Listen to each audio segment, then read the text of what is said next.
Hi friends, welcome to day 11 of 14 days of watercolor joy. We are getting closer and closer to the finish line, and today we are painting a joy wreath, just another of my favorites. Today is such a good reminder that watercolor doesn't need to be complicated to be beautiful.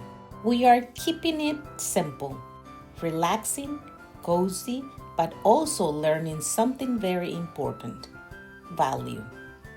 Light to dark, or dark and then light. That beautiful transition that gives depth, movement, and life to your paintings. Let me give you a quick analogy. Imagine a Christmas candle in a dark room. When you first light it, the glow is soft and gentle, right? The closer you get to the flame, the brighter it becomes. That's what makes the whole room feel alive. The contrast, the movement from soft to bright. Now, think of your wreath the same way. If all your greens have the same value, the same intensity, it's like having a candle with no glow. There is no depth, no warmth, no movement. But when you layer light tones first, then add medium tones, then the darkest greens, your wreath suddenly gets dimension. It feels like it's gently glowing from the inside, just like the candle. Okay, now I want hot chocolate. Today, with the same principle about color values, I'll show you how you can also apply the light tones at the end, just not right on top of the darker ones. You'll understand what I'm talking about when I show it to you. Today's practice sheet might feel familiar, and that's on purpose. We've been using many of these shapes again and again because repetition is what trains your muscle memory. At the end of these 14 days, you are going to notice something magical. You won't need the guides anymore. Your hands will know the shapes, your brain and muscles will work together like, oh yes, we've danced this dance before. And you'll be painting leaves and berries like it's second nature. You have 2 circles today on the sheet. Remember, the practice sheets are your playground. One already with an idea on how to use the holy berries all around, and the other one for you to try whatever comes to your mind. Try it with 1 or 2 more ideas to then decide which one to paint on your watercolor paper. And that's why you have plenty of white space too, so you can try your own ideas. Think of it like choosing how to decorate your home for the holidays. Do you want simple and elegant? Colorful and festive? Something unique that reflects you? Play around. In the center of the wreath, you'll find the word joy in different styles. Feel free to choose your own, or choose a different word altogether. Maybe peace, love, maybe someone's name, if you are turning this into a card. I love typography, so I couldn't resist giving you options.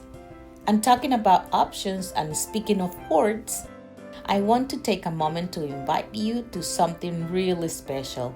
This Saturday at 4 p.m. Central Time, we are gathering for a live 2 hours Christmas cards workshop, and I cannot wait.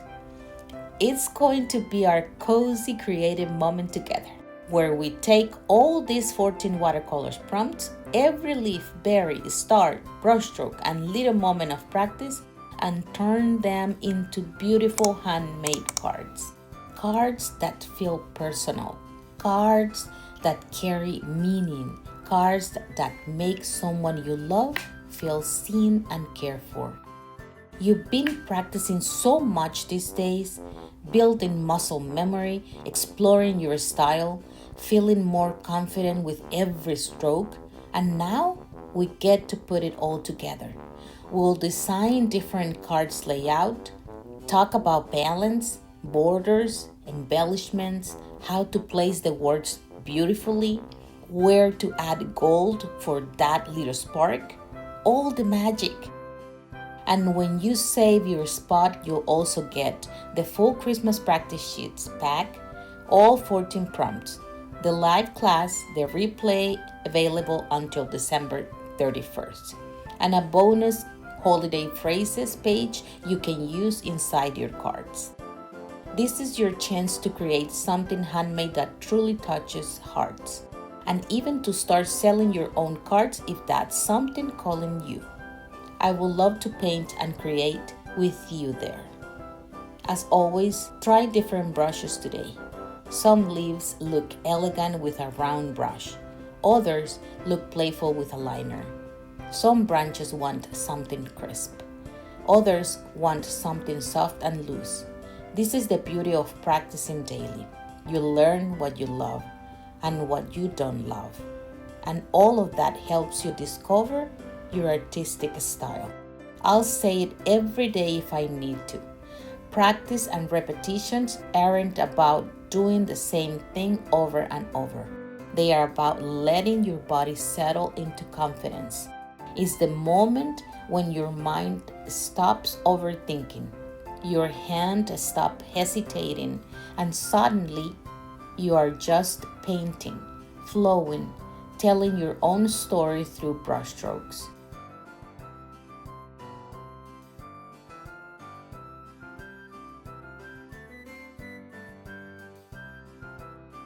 Once you've explored your options on the sheet, grab your watercolor paper and let's paint the final joy wreath together.